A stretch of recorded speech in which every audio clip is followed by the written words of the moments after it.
You hear it before you see it, not loud at first, just a low, repeating impact.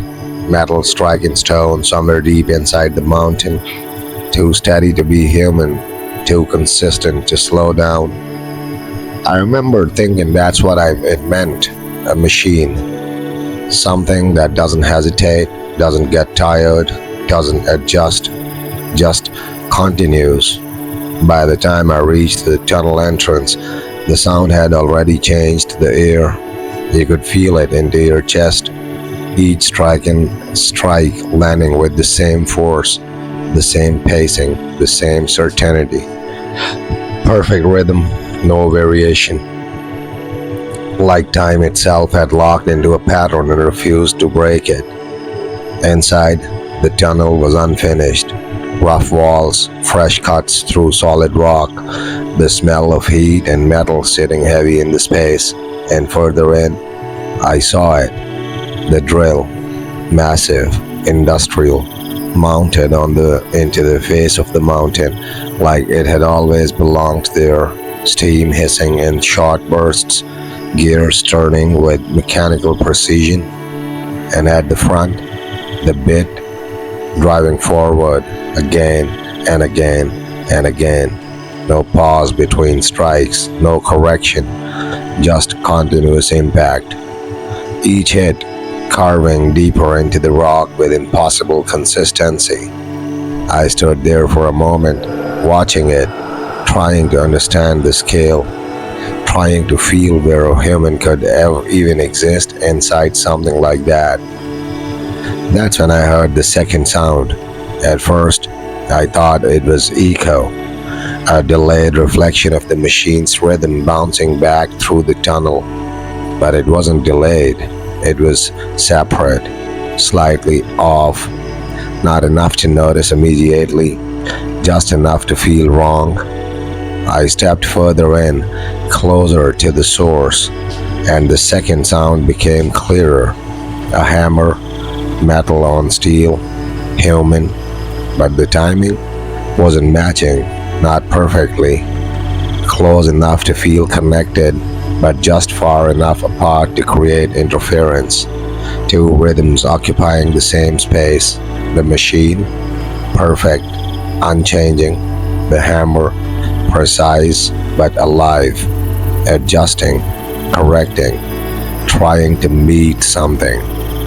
I moved deeper into the tunnel until I could see him, standing just off to the side of the drill, not in front of it, not behind it, parallel, facing the same wall of stone, hammer in hand, body steady, breathing controlled, and striking again and again and again. Each hit landing with intention, each movement timed against the machine, not racing it, not opposing it, aligning with it. That's when something shifted, not in the machine, not in him, in the space between them, because for a moment, just a moment, the two rhythms came closer than they should have, close enough that the air between them felt tight, compressed, like something couldn't fully contain both patterns at once. Then it separated again, slightly off, back to interference. I should have left then. Nothing about it felt normal. Nothing about it made sense. Machines don't share rhythm with people. They override them, replace them. But he wasn't being replaced. He was still there, still striking, still matching, and the machine wasn't speeding up, wasn't pushing ahead. It was continuing exactly as it had been, like it had accepted the presence of something that shouldn't be able to exist alongside it. That's when the name surfaced, not from memory, from association. The only story people ever had for something like this, a man who could outwork a machine, outlast it, match it, something like John Henry. But standing there, watching two perfectly consistent systems try to occupy the same rhythm, it didn't feel like a competition. It felt like a problem. And the worst part wasn't that he was keeping up with the machine. It was that, for brief moments, the machine wasn't pulling ahead, like something inside the system has started to adjust, just enough to allow both to exist, at least for now. I moved closer, not toward him, toward the space between them, because that's where it felt wrong. The machine kept its pace, unchanged, uninterrupted, each strike landing with the same force, the same interval. But now that I was closer, I could hear the difference clearly. The hammer wasn't matching the machine, it was correcting toward it. Every strike he made carried a slight adjustment, tiny, precise, almost invisible, like he was constantly turning himself against something that refused to change. And slowly, that gap between them started to shrink, not by much, not enough to notice if you weren't listening carefully. But I was, and the closer their timing became, the more the tunnel reacted. At first, it was subtle, dust hanging longer in the air after each impact, echoes taking just a fraction too long to return, like the space itself didn't know which rhythm to follow. Then it got worse. A strike landed from the machine, then his, so close together they should have sounded like one, but they didn't. They overlapped, and for a fraction of a second, the sound didn't resolve. It just held, like the air couldn't decide how to process it. Then it snapped apart again, two separate impacts, back to normal. I stopped walking because that wasn't echo, that wasn't acoustics, that was interference. Two perfectly structured systems trying to occupy the same timing, and the space between them failing to reconcile it. I looked at him again, closer now, and for the first time, I noticed his breathing. It wasn't strained, wasn't panicked. It was controlled, measured, locked into same interval as his strikes. Inhale, swing, impact. Exhale, reset, impact. Everything about him was aligning, not just his hands, his entire body, every function, every movement, everything narrowing down toward the same rhythm.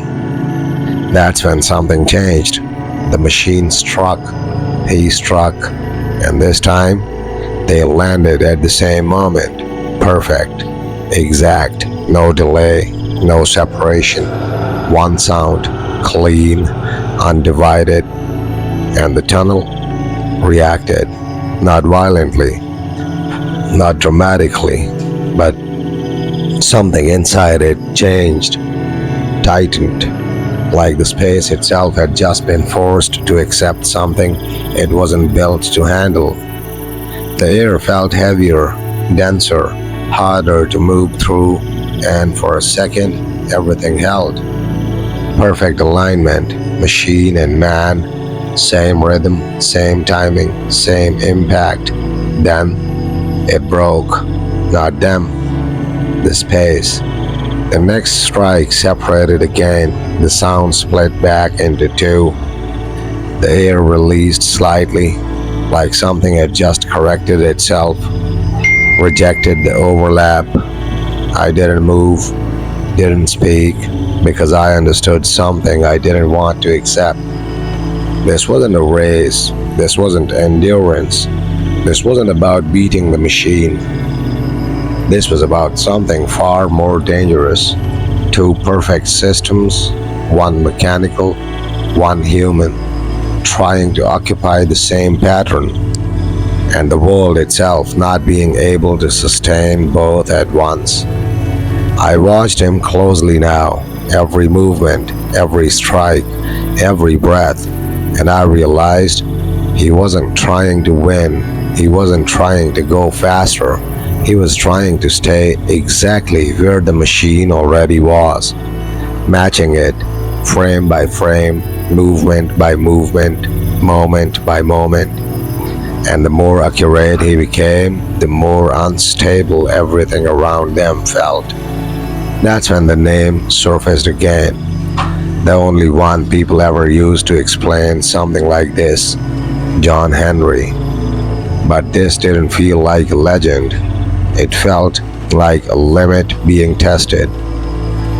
And the worst part wasn't that he could match the machine, it was that every time he got closer, the system around them started to break, like it couldn't decide which one was supposed to exist in that rhythm. And eventually, it won't be able to hold both. If you want to ensure these forgotten American legends aren't lost to time, subscribe and join our journey through the shadows of the past. I didn't need to watch them anymore. I could feel it. The rhythm had moved beyond a sound. It was in the air now. Each strike from the drill, each swing of the hammer, sending a pulse through the tunnel that didn't fade the way it should. It lingered, stacked, layered over the next one before the last had fully settled. That's not how impact works. Energy dissipates, sound decays, but here, nothing was decaying. Everything was being held. I shifted my stance slightly, and for a moment, I felt it directly, a pulse passing through my chest, not from force but from timing, like my body had just been included in the interval between their strikes. I stepped back, instinct, and the next pulse still hit, same timing, same intensity, like distance didn't matter. That's when I understood. This wasn't just happening where they stood. The rhythm had expanded. It was occupying the space of the tunnel itself. The machine struck, he struck, closer again, not perfect, but close enough that the delay between them almost disappeared. And when it did, the air tightened, not pressure, something deeper, like the space between those two impacts was being compressed into a single moment, and it couldn't fully resolve. I looked at the walls, the rough cut stone, dust clinging to the surface, and for a second, I thought I saw it. The smallest shift, not movement, not vibration, just a brief misalignment, like the surface couldn't decide which impact it belonged to. Then it snapped back, solid, stable, normal, but the feeling stayed. I took another step back, trying to get outside it, trying to break whatever this was, and again, the next pulse reached me, perfectly, unchanged. That's when I realized this wasn't about proximity anymore. The rhythm wasn't traveling, it was present, everywhere inside this space at once. I looked back at him, at the machine, and for the first time, they didn't feel separate, not because they had merged, because the space between them had stopped acting like distance. Each strike from one was already accounted for by the other, even when they weren't perfectly aligned, like the system had begun predicting both, holding both patterns simultaneously and struggling to keep them apart. That's when it happened again. The machine struck, he struck, and this time they didn't just overlap. They locked for longer than before, not a split second, a full moment, one sound, sustained, unbroken, and the tunnel reacted harder. The air didn't just tighten, it held, like time inside that space had stopped advancing, like the next moment couldn't begin until this one resolved. But it didn't resolve, not cleanly, not completely, because there were still two sources, two patterns, trying to occupy the same position in time. Then it snapped, the sound split, the air released, everything continued, but something had changed. I could feel it immediately. The rhythm wasn't just surrounding me now, it was inside the way I was processing time. I blinked, and the blink felt delayed, not physically, perceptually, like the moment I thought I was in had already passed by the time I recognized it. I steadied myself, focused on something simple, breathing, counting, trying to anchor to something outside their pattern, but even that started to slip. Inhale, almost aligned. Exhale, corrected slightly. My body adjusting without me deciding. That's when it became clear. This wasn't just a conflict between a man and a machine. This was a conflict between two perfectly consistent systems, one mechanical, one human, both reaching a level of precision where the world itself couldn't process them as separate events anymore. And something people once reduced into a story like John Henry was never about strength or endurance. It was about a moment where a human reached a level of exactness that reality itself couldn't comfortably contain. And standing there, feeling my own perception start to drift toward their timing, I realized the worst part. The system wasn't going to break them apart. It was going to resolve the conflict the only way it could, by deciding which pattern was allowed to remain and which one was not. I tried to count between the strikes, just something simple, something human, 1, 2, 3, but the numbers won't stay where I put them.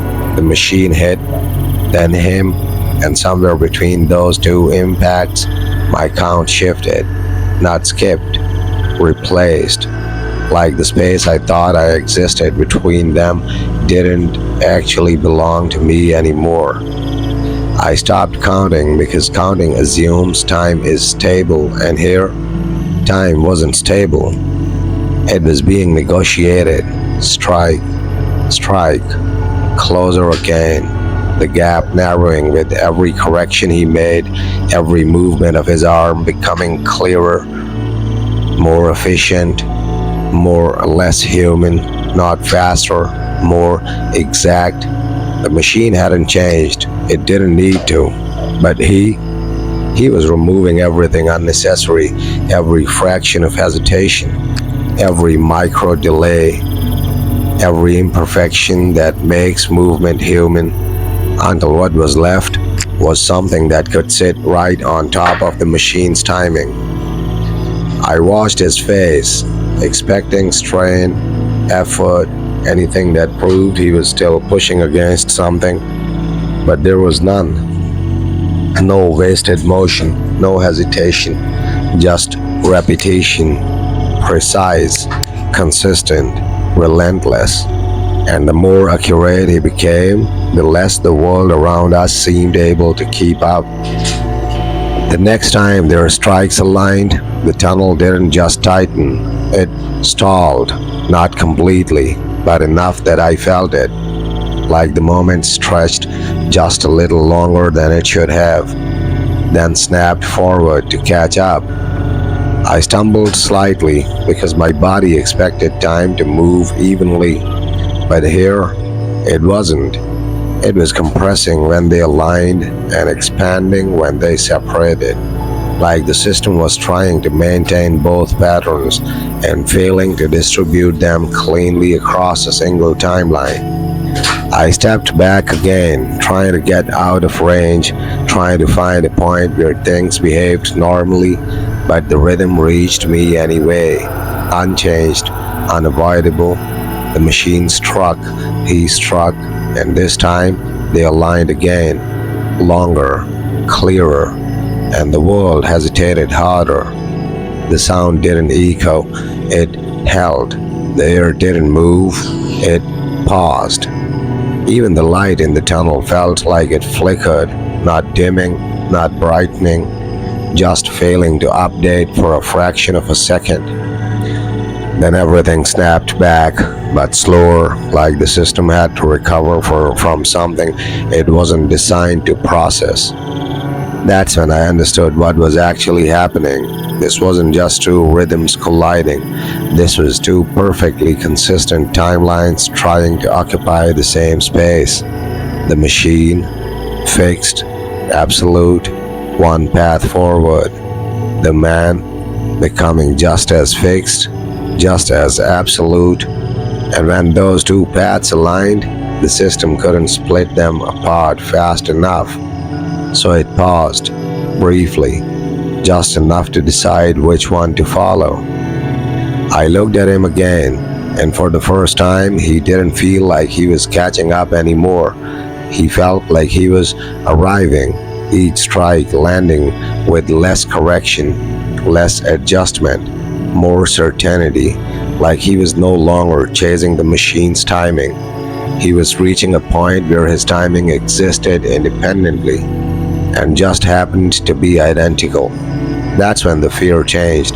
Before, it was about him matching the machine. Now, it was about what happens when two identical systems exist at once. Because systems like that don't coexist, they resolve. One becomes the reference, the other disappears. And something people once simplified into a story like John Henry was never about a man beating a machine. It was about a moment where reality had to choose which pattern to keep. Another strike, perfect alignment, the tunnel stalled again, longer this time, noticeable. Enough that I felt my thoughts lag behind what I was seeing. Then it snapped forward, and I realized something I couldn't ignore anymore.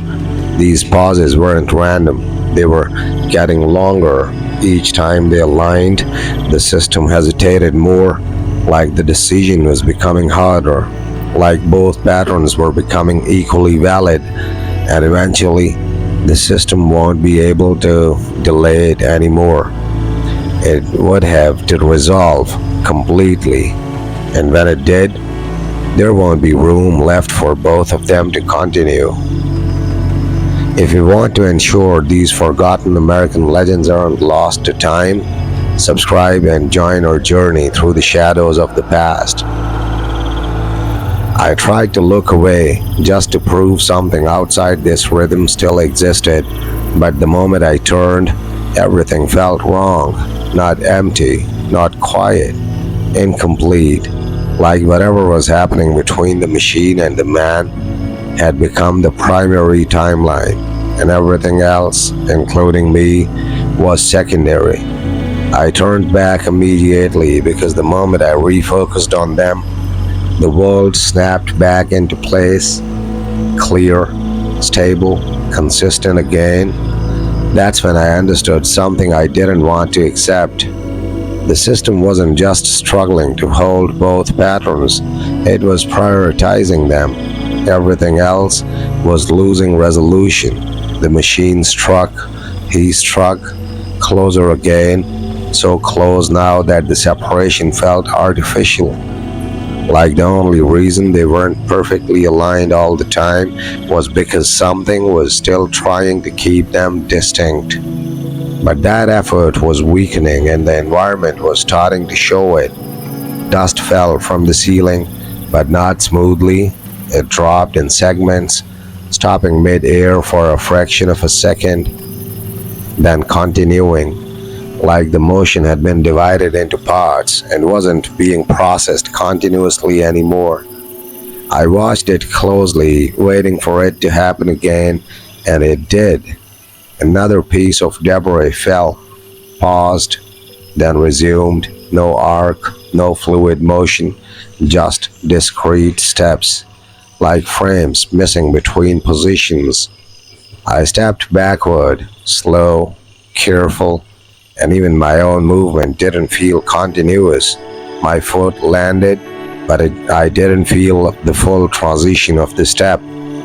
Just the start, then the end.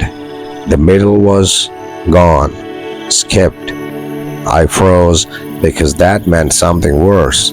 It wasn't just the environment losing resolution, it was time itself fragmenting. The machine struck, he struck, and this time they aligned again.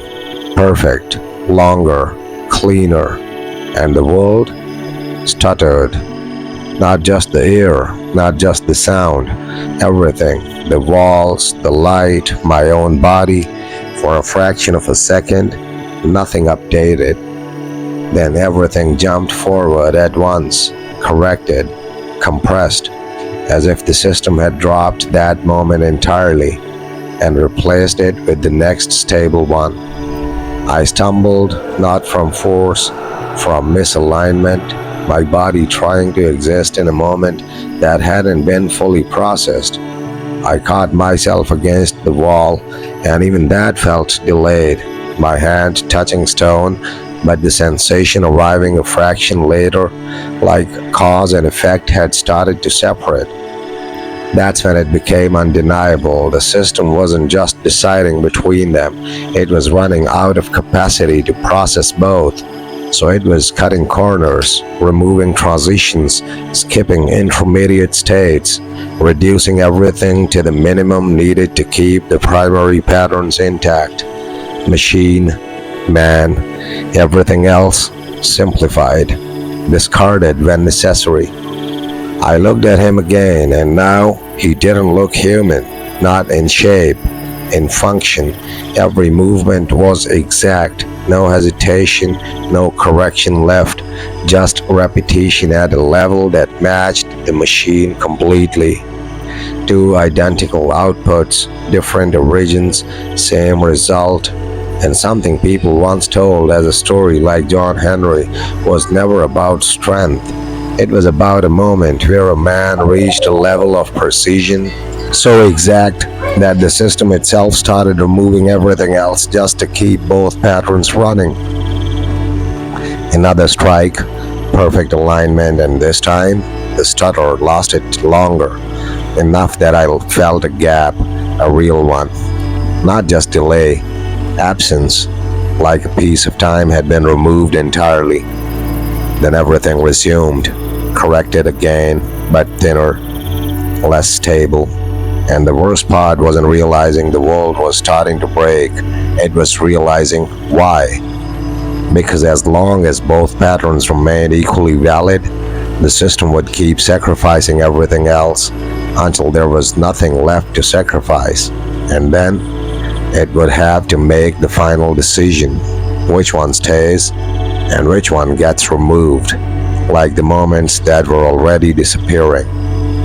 At first I thought the system would break me, that I'd lose alignment, lose awareness, get pulled apart with everything else that was already thinning out around them. But that didn't happen because something else changed first. The machine struck, then him, and for the first time there was a gap, small, almost nothing, but real.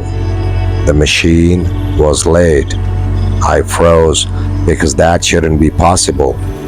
Machines don't drift, they don't hesitate, they don't lose timing, they operate on fixed intervals, perfect, repeatable, absolute. But now, there was a delay. Not much, just enough that the two impacts no longer threatened to overlap. Just enough that the system didn't stall the same way.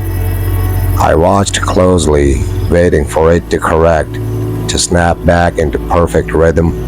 But the next strike came, and again the machine lagged, barely, but consistently. And the man didn't adjust. He didn't slow down, didn't compensate, didn't react.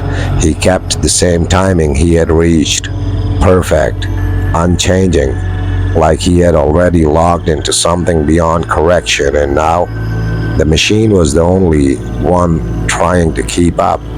That's when the environment shifted again. The stuttering didn't stop, but it changed. Less violent, less chaotic, like the system had found a temporary way to resolve the conflict, not by removing one pattern, but by allowing one to drift just enough to separate them again.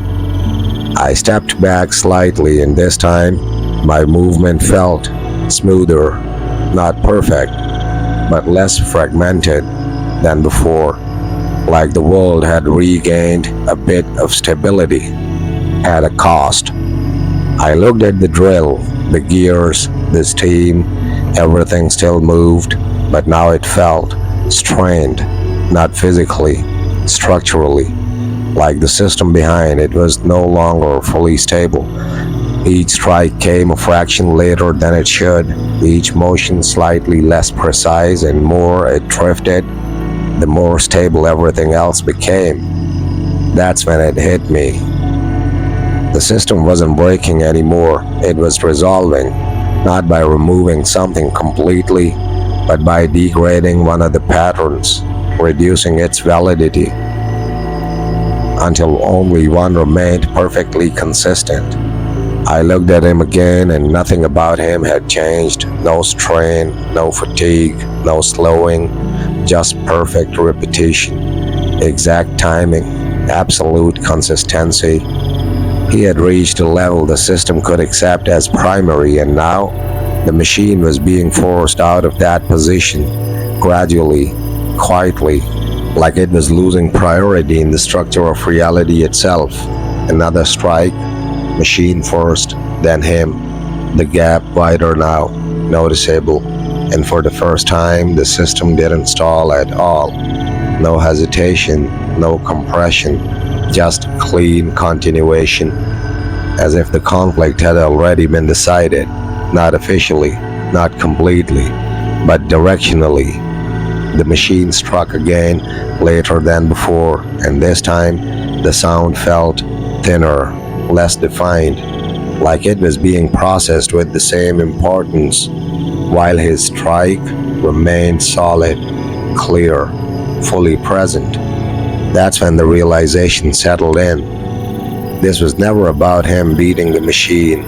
It was about the system choosing which pattern to keep, and something people once turned into a story like John Henry was really the moment where a human became so exact, so consistent, that the machine had to be downgraded just to restore stability. Another strike, his, perfect. The machine followed, late, weaker, less certain, and for the first time, I felt something return, not safety, not normalcy, just continuity, like the world had found a way forward again, and the cost of something that should have been unbreakable. And the worst part wasn't that the machine was falling behind, it was that nothing was forcing it to. It was breaking down, it wasn't malfunctioning, it was being phased out, quietly, systematically, because in a structure that can only sustain one perfect pattern, there is no space left for anything that isn't.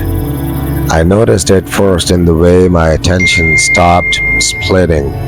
Before, I was always tracking both the machine and him, like two competing threads trying to stay in the same frame of reality. Now there was only one that held, his strike, clean, immediate, certain. Everything else in the tunnel responded to it like it was the only event that fully completed itself. The machine still moved, I could see it. The drill still bit into stone, steam still pushed through walls, metal still struck rock, but something essential was missing now. It wasn't timing, it wasn't strength, it was recognition. The system wasn't fully acknowledging its output anymore. Another strike, his, and the tunnel locked into place instantly. Air stabilized, dust settled into predictable motion, light felt consistent again, no hesitation anywhere. Then the machine struck, and I realized something subtle but final. The sound arrived, but didn't fully propagate, like it had been cut off halfway through becoming part of the space, not muffled, not delayed, just incomplete. I took a step closer and nothing reacted, no correction, no calibration, no attempt to re-establish balance. The system didn't need to adjust to me anymore because I wasn't part of the active conflict I was resolving. At some point, I stopped waiting for the machine, not because it was gone, but because my mind had already stopped counting it as a valid continuation of the moment. That's what scared me most, not silence, not disappearance, but the fact that attention itself was being rewritten. His strike came and the tunnel responded like it always had, instantly, completely, without hesitation. Everything aligned to it: air, light, dust, even the sense of timing itself. All of it stabilized around that single impact. Then the machine struck, and I felt it happen the way you feel something in a dream that no longer belongs to the same logic as the rest of it. It existed, but it didn't complete.